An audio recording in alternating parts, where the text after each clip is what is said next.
SC समाजासाठी, बुद्ध समाजासाठी हे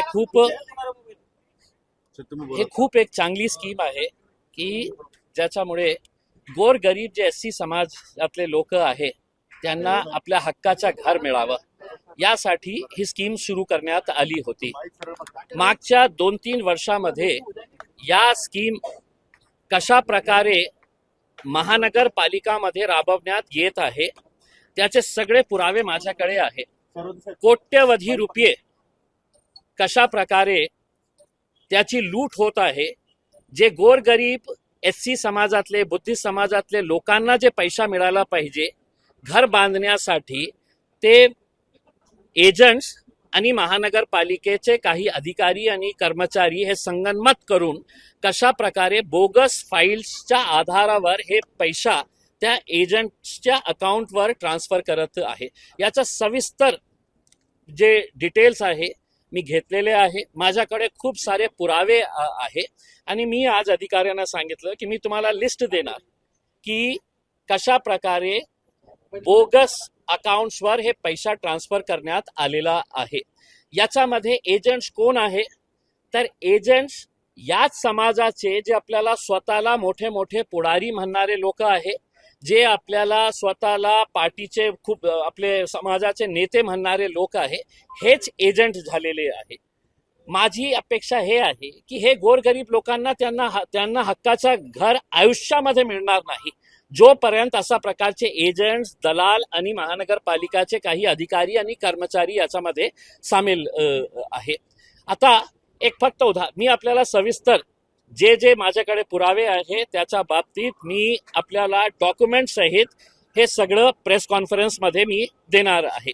फक्त तुम्हाला एक उदाहरण सांगतो की जेव्हा हे आपल्याला फाईल्स तयार करण्यात येतं की कोण कोण बेनिफिशरीज आहे, कुणाला हे पैसे मिळायला पाहिजे, त्याच्यासाठी महानगरपालिकाने एक टेंडर काढलं की आपल्याला एक एजन्सी मार्फत हे सगळं करायचं आहे. ते एजन्सी नेमणुकीसाठी टेंडर काढण्यात आले. मोठी गँग झालेली आहे आणि हे रमाई घरकुल योजना, रमाई कुणाचं नाव आहे त्यांना हे पण लाज वाटत नाही आहे की जे रमाई आंबेडकर यांच्या नावाने सुरू करण्यात आलेली स्कीम आहे त्याच्यामध्ये त्या समाजाचे मोठे पुढारी कशा प्रकारे गोरगरिबांचा लूट करत आहे आणि त्यांच्या समाजाचे गोरगरीब लोकांच्या हक्काचा जे पैसा आहे ते पैसा आपल्या खिशात कशा टाकत आहे याचे सगळे पुरावे आहे. मी त्यांना दिलं नाही, अधिकाऱ्यांना दिलं नाही. मी म्हटलं मी तुम्हाला हे काही उदाहरण म्हणून दिलं तर तुम्ही फक्त त्याच्या बाबतीत हे करणार आहे की नाही आम्ही त्याची दुरुस्ती केलेली आहे. तुम्ही आता सगळं फाईल्स याची तपासा तर तुम्हाला कळेल आणि तुम्हाला त्याच्या नंतरही नाही कळलं तर मी तुम्हाला दाखवतो की कशा प्रकारचे हे रॅकेट आता सध्या महानगरपालिकामध्ये कार्यरत आहे. सगळ्यांचे पैसे ठरलेले आहे की महानगरपालिकाच्या या अधिकाऱ्याला इतके टक्के द्यायचे आहे, या इंजिनियरला इतके टक्के द्यायचे आहे आणि काही नेते मंडळी जे आहे त्यांचा सगळ्यांचा हिशोब ठरलेला आहे. तुम्ही एक फक्त उदाहरण म्हणून हे घ्या की 2.5 लाख आता माझ्याकडे असे डॉक्युमेंट्स आहे की एका नेत्यांनी 500 फाईल्स तयार केलेले आहे बोगस. 500 फाईल्स इंटू 250 म्हणजे 2.5 लाख रुपये मल्टिप्लाय करा किती होतं. तर असे किती गोरगरीब लोकांच्या हक्काचे पैसे तुम्ही आपल्या खिशात टाकत आहे आणि कशा प्रकारे हे सगळं नियमांचं उल्लंघन झालेलं आहे. मी काही त्यांच्याकडून माहिती मागितलेली आहे.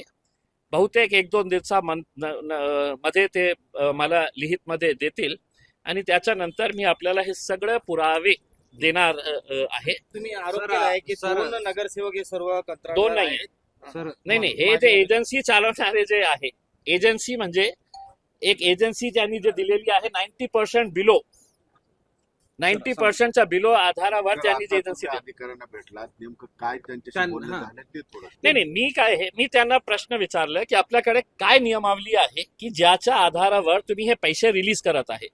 ऑलरेडी त्यांनी पहिला टप्पा जे आहे ते रिलीज केलेला आहे. दुसरा टप्पा आता रिलीज होणार आहे. तर जे पहिला टप्पा रिलीज झालेला आहे त्याची प्रक्रिया काय आहे, प्रोसेस काय आहे, हे मला समजावून सांगा. आणि त्यांनी जे पुस्तकमध्ये लिहिलेलं आहे ते सगळं सांगितलेलं आहे.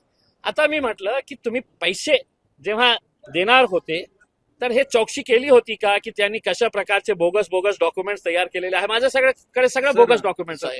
मी जसं आदरणीय संजय शिरसाट साहेबांच्या प्रकरणामध्ये कुणालाही चॅलेंज करण्याची आवश्यकता झाली नाही होती. इतकं सविस्तर डॉक्युमेंट्स मी दिलं होतं.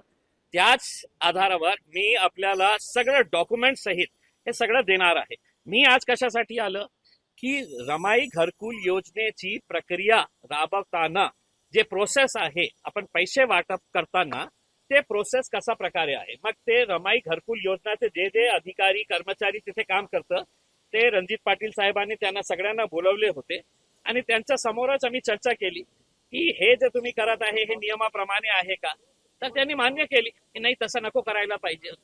मग तसं नको करायला पाहिजे होतं, मग कोणत्या आधारावर हे पैसे रिलीज करण्यात आलेले आहे हे सगळं जे आहे ना मी आपल्याला सविस्तर डिटेल्स मध्ये बघा. 2010 पासून ते हे स्कीम सुरू करण्यात आलेली आहे. 2010 ते 2020 पर्यंत महानगरपालिकेने रमाई घरकुल योजनावर किती पैसे काढलेले आहे, किती लोकांना दिलेले आहे, मागच्या 4 वर्षामध्ये ते किती पटीने वाढलेले आहे. जेव्हा त्यांना हे कळलं की बाबा याच्यामध्ये आपल्याला काही जास्त आवश्यकता नाही आहे करण्यासाठी, कारण आपल्याला काय आहे, बोगस आपल्याला Aadhaar card, bogus tax receipt, bogus 100 रुपयेच्या डॉक्युमेंटवर आपल्याला फक्त एक एफिडेव्हिट द्यायचं असतं आणि त्या आधारावर आपल्याला 2.5 लाख रुपये.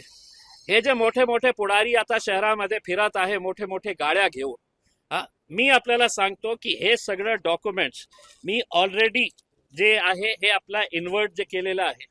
हे इतके सारे इन्व्हर्ट्स कुठले आहे तर हर्षदीप कांबळे साहेब जे सेक्रेटरी आहे त्यांना पाठवलेलं आहे. ओमप्रकाश बकोरिया साहेब जे कमिशनर आहेत त्यांना पाठवलेलं आहे. मुख्यमंत्री देवेंद्र फडणवीस साहेबांना पाठवलेलं आहे. इकडचे डिव्हिजनल कमिशनर, इकडचे डिस्ट्रिक्ट कलेक्टर, इकडचे म्युन्सिपल कमिशनर हे सगळ्यांना पाठवलेलं आहे. आता जे सविस्तर मी आपल्याला डॉक्युमेंट्स देणार आहे त्याच्यानंतर ज्या प्रकारे मी सीबीआयच्या ऑफिसमध्ये गेलो होतो, मी anti corruption ब्युरोच्या director general Maharashtra त्यांच्याकडे मी स्वतः जाऊन हे सगळं दिलं होतं. त्याच धर्तीवर मी सेंट्रल व्हिजिलन्स कमिशनला हे सगळं पाठवणार आहे की मागच्या 4 वर्षामध्ये किती कोटी रुपये, आता 30 कोटी रुपये आलेले आहेत त्यांच्याकडे, आणि 30 कोटी रुपयांचा ते विल्हेवाट कशा करायचे आहे त्या अधिकाऱ्यांवर खूप प्रेशर आहे की लवकरात लवकर ते डिस्बर्स करा. ते 30 कोटी रुपये आत्ताचे आलेले आहे. म्हणजे मला असं वाटतं की किती एक 100 कोटी रुपयांचा हे फ्रॉड आहे आणि ज्याच्यामुळे गोर गरीब SC समाजातले जे लोक आहे ज्यांचा हक्काचा पैसा आहे, त्यांचा हक्काचा घर व्हायला पाहिजे होतं, ते आज होत नाही फक्त या पुढाऱ्यामुळे. 100 कोटीचा घोटाळा. नाही, त्याच्यापेक्षा मोठा आहे, त्याच्यापेक्षा मोठा आहे.